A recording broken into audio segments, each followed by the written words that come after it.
Huybrechts, a real veteran of the UK Open, playing in this tournament for a 14th time. Got to go back to 2017 for his very best run. That was to the quarter-finals. Doesn't normally find himself playing at this stage, but such has been the progression in the world of darts, the decline of Huybrechts. He is playing in round 3. Did show one or two signs last year that the old Huybrechts is still there. Reached a European Tour final as a reserve before crashing out to Luke Humphreys in Prague. He'll be hoping to make it into the hat for round 4. But standing in his way is the German Lukas Wenig with the Popeye arms, playing in his 5th UK Open, would you believe it? Always been there or thereabouts in the Challenge Tour, which is why he's had access to this tournament. Remember, it's not just the 128 tour card holders and 16 amateur qualifiers. You've got the best performing players from the previous year's Development Tour and Challenge Tour. This is Lucas's 2nd tournament in the UK Open as a tour card holder. He played earlier on, defeating Paul Rowley 6-5. This will be a different kind of challenge for him, though, Nico. Yeah, just a bit. And you fancy that the level of performance that he showed against Rowley in round number 2 might not be good enough against the Hurricane and all of his experience. I think he's a bit of a forgotten man at the minute. When Huybrechts was making the final in Czechia at the end of the European Tour last year, it was a bit of a gift to try and get his way through to the World Championship. It worked really well. But moving forward, what is Kim now? I think he's got to draw a line under his career and say, whatever's happened before is done. Now in his perceived veteran-style years, it's time for him to figure out the kind of player he is now, not the player he was. Well, what Kim is now is Belgium's tertiary player. He's not going to be playing in the World Cup this year unless something extraordinary happens and he goes on a mad run of winning tournaments. But with Mike de Dekker's Grand Prix win, it's he and Dimmy going forward for Belgium. Lovely dart. Double 18. 72. We'll see another player leaving double 9. Again, though, I don't think it's something that's going to panic him too much. 55. Only 55 from Wenig. Going straight at it. Is this a wise call, Kim? Yes, it is. Hasn't really been much of a hurricane over the last 18 months. He's been more of a gentle breeze. But sometimes, when you least expect it, hurricanes can swirl. And they cause the most havoc on land, even though they form over water. And we're pretty close to the water in Minehead. So is he about to make landfall? One of two things is about to happen in his career in 2025.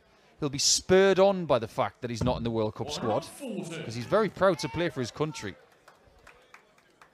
Or he will draw a line under the fact that it's unlikely he's going to get back into that team, and he will bide his time.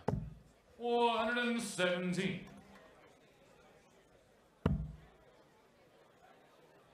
Quite a few games ongoing to get players into the hat for round 4. A real opportunity for both Martijn Dracht and William Borland. And it's Dracht who leads 5-3. Danny Lorby's had to bide his time to play today. He thought he was going to be on stage 2 earlier. Got a bye to round 3, playing Daryl Pilgrim. And the American leads by 3 legs to 2. Well, anybody who thought that Martijn Dracht was going to be making round number 4, they've got more confidence in Martijn than a lot of other people. Double 6. Wenig's got time on his side. He doesn't need any more time. It's 1-1.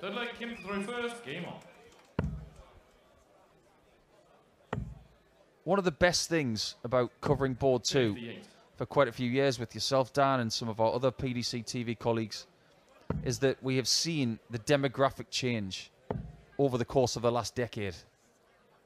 Since we came here, and the first UK Open champion was Adrian Lewis, beating Terry Jenkins in a blockbuster final. But the amount of different nations that are represented when they come to stage 2 and beyond, it proves that the PDC system over the last 10 years has worked to try and reach out to countries like Belgium, Germany, and further afield than that. But if we're being fair to the system and fair to the world of darts, we haven't even touched the surface. In 10 years from now, in 2035, I expect even more players from different countries. Specifically, territories that aren't even represented today. Africa, more from Asia. This is a UK Open Championship that is a worldwide event, not just domestic and European. And even looking closer to home, more players from the likes of Hungary, Czechia. Poland's looking very strong right now. 437. Great darts from Lukas. Huybrechts needs a bit of a whirlwind shot, which he's not going to find. 79. Lukas, you require 40. For a break of throw. Right in the corner for Lukas Wenig. He goes 2-1 up. And if he does get the win today, it will be invaluable because he's not had a good start to the Pro Tour year. 4 defeats from 4. Averages ranging between 83 and 91. So definitely needs to try and pick his game up in the early stage of the year. And not exactly the worst draws as well, Dan. It's not like he's been running into your Littlers, your Humphreys, your Prices and your Dobies. We're talking about unseeded players that he's been running into, and when you've lost 4 games on the trot on the tour, you'll be thinking against that caliber of opponent, you should be getting at least 2 wins.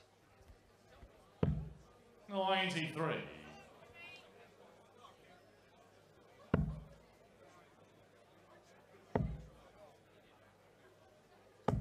96. One man who was excellent in Rosmalen a few weeks ago was Callan Ridds. He's so far enduring a nightmare, 4-0 down against Alan Suter. 43. Martijn Dracht and Willie Borland's going all the way. That's 5 apiece. Danny Lorby looking to be the flag flyer for the United States. 4-3 up on Darryl Pilgrim. Dom Taylor leads Cameron Menzies 2-0. That's a brutal game at this stage of the tournament. Neil Zonneveld leads Rob Owen 2-0. A repeat of their World Championship clash. One which helped Owen save his card.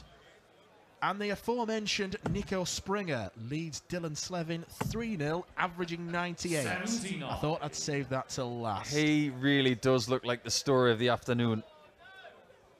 What an astonishing talent that German is. And players like Lukas Wenig have got to be buoyed by the fact that someone like Nico is flying the flag for their country so well. Everybody needs a bit of inspiration sometimes. A bit like a 1-3-4. Double 16. 180. Not quite an inspired Tumplers checkout. 152. Another one. With his pushing style, 140. he's not able to get that second treble until dart 3.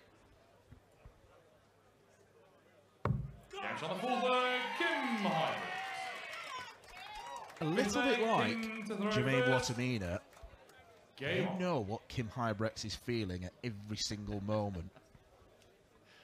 You can just imagine him walking down for breakfast with his family on a Saturday morning.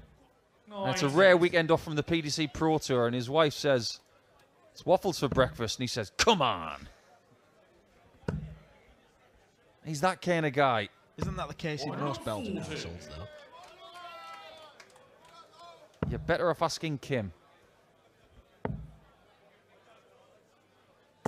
434. He's just very spirited. He always has been. since he burst onto the PDC circuit back in 2012. 2011, I do beg your pardon. It was actually in Wiener Neustadt, Austria, where he made the semi-finals of a Players' Championship event, and that vaulted him into contention for the European Championship. And everything changed at Dusseldorf that summer, where he had a very tempestuous game with Wes Newton. A largely forgotten game. And tempers flared in that one. 140. You got any memories playing Kim? None. I don't know what you're talking about. Just a very innocent question. 57. Lukas, No comment. 1-2-1 then for Lukas Wenig. 3 breaks of throw in a row. It'll have to be treble 17 and the bullseye. Smallest target on the board. 90. Didn't like that, did he? 10. As far as this one's concerned, does Kim not like this? I think he does like it. He's got every right to. It's a 3-2 lead. Now, the thing is, if you're in round 3 like this, you play this game like a final. Get through, you've got a round 2, 3, possibly a few more hours to get ready for the next game. But this is your final on Friday. If you win it, you get another one. And then you get a night's rest, and then you think about one game at a time after that. Everybody else who's been before you, they've had maybe 1, 2 games leading up to this. Wenig has had that today. He's had a previous game. Huybrechts knew that it was a possibility he was going to play against Lukas. So he'd have been mentally ready for this. Couple of Scots through to round 4. Alan Suter has whitewashed Callan Ridd, a result that very, very few, I think, would have predicted.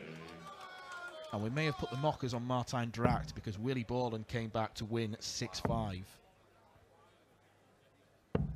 43. Well, that one's going to hurt Dracht. 5-2 up, wasn't he? Danny Lorby has just sealed his place as well, beating Darryl Pilgrim 6-3. 44. I think his main hope from the draw will be to avoid Gerwyn Price. He's already faced him 3 times in Pro Tours this year. Yeah, you're not wrong. 140. It can't happen again. It can. It's a different draw system, though. Because the draw system for Players' Championships is a computerized one, whereas the draw for this is it balls in a hat.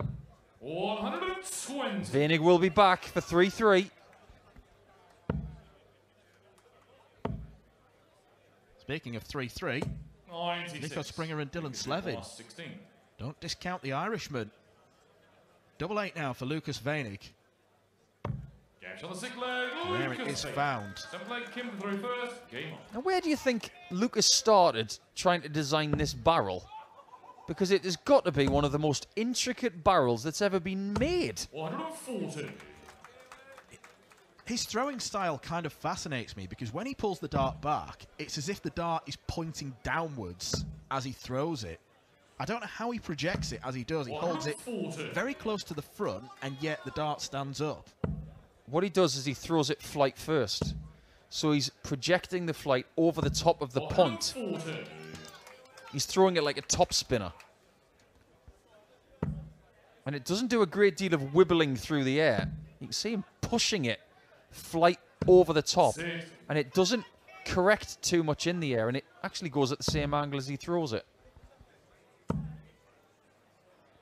But what he's doing with that barrel type is he's throwing against the front-loaded part, which is towards the middle. And he's got one of the biggest indentations in a barrel I've ever seen in the middle of that piece of tungsten. 97. You require 81. Looks more like a staircase spindle than a dart. Like a spinning top. 49.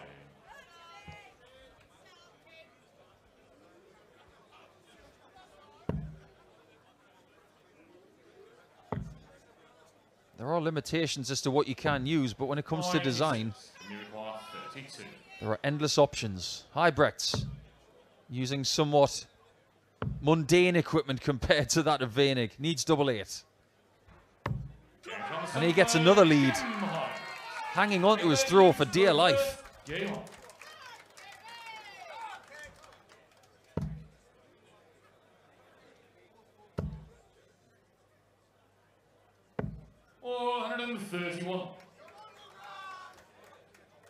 Huybrechts will be on home soil in Belgium 50. next week. But participation in events like that are not simple.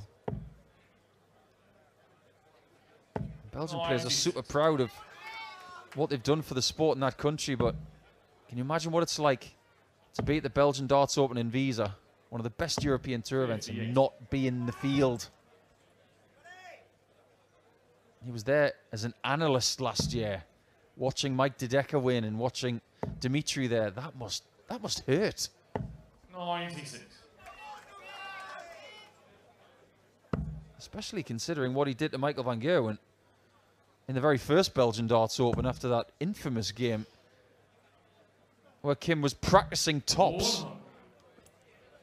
And he eventually won the game in a surprising way.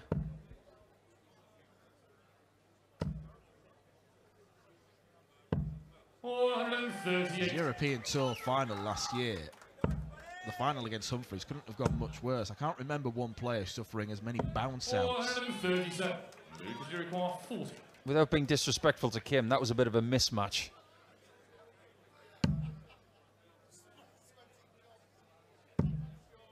This time? 20. Not this time. Could this shot spring a surprise? Get ready to turn the volume down if this goes. Perhaps it's best for all of us that it did not. Yeah, confirmed. 71 left. His initial instinct was to go for another treble 19, but he didn't want to leave double 7. 20.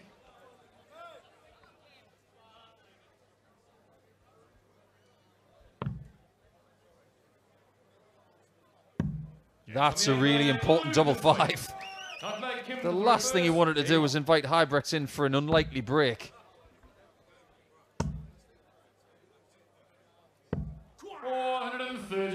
Now the volume is going up at the start of the leg. This is where the intensity cranks up. And it makes Kim very hard to beat when he's in this kind of mood. 58.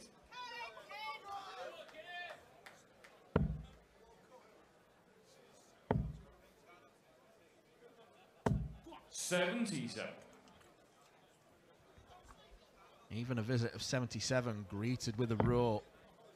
Crucial last treble. You know how Gezi Price used to get stick for that kind of thing? 1 or 2 treble visits getting a small celebration like that. Kim was doing it well before Gezi Price.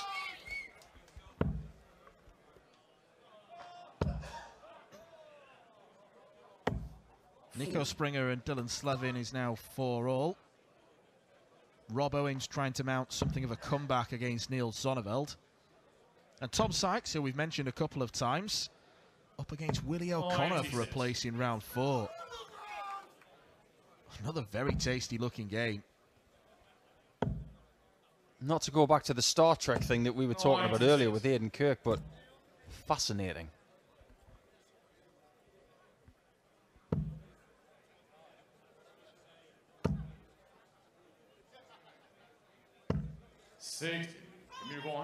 This one couldn't be much tighter.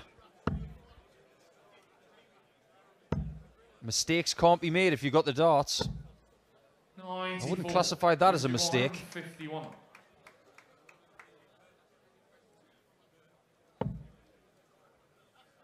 If he makes one now, Wenig might be into swoop. 51. Give me the pass 60. Pick the bones out of that one. I mean, the last dart made no sense. Double 10. It doesn't matter. Leg number 9 belongs to Kim Huybrechts. To throw first. Game. But you, yeah, not a fan of that approach shot from Wenig. I can understand the 51 with the first start. You're trying to trim it down to 100. 57. But thereafter? Well, I can get it with the second dart as well, because then if you follow in 2 treble 17s, you leave double 16. With the third dart, go up for treble 20, leave single to double 57. You hit the treble 17, you leave 66. 140. Absolutely right. Which then might only give you 1 dart at the outer ring. 140. He might have a few counting frailties. But what he lacks there, he's just made up for in scoring power. But Huybrechts is starting to hit the turbo. He's winding up to a climactic finish potentially. If he's let in. He might not be. Great answer from the German.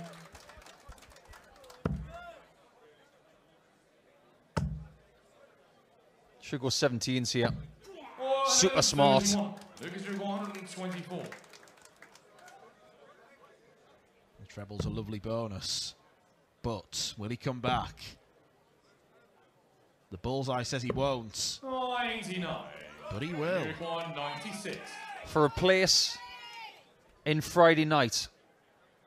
Is Huybrechts about to erupt? Losing his grip. Double 9. Game shot.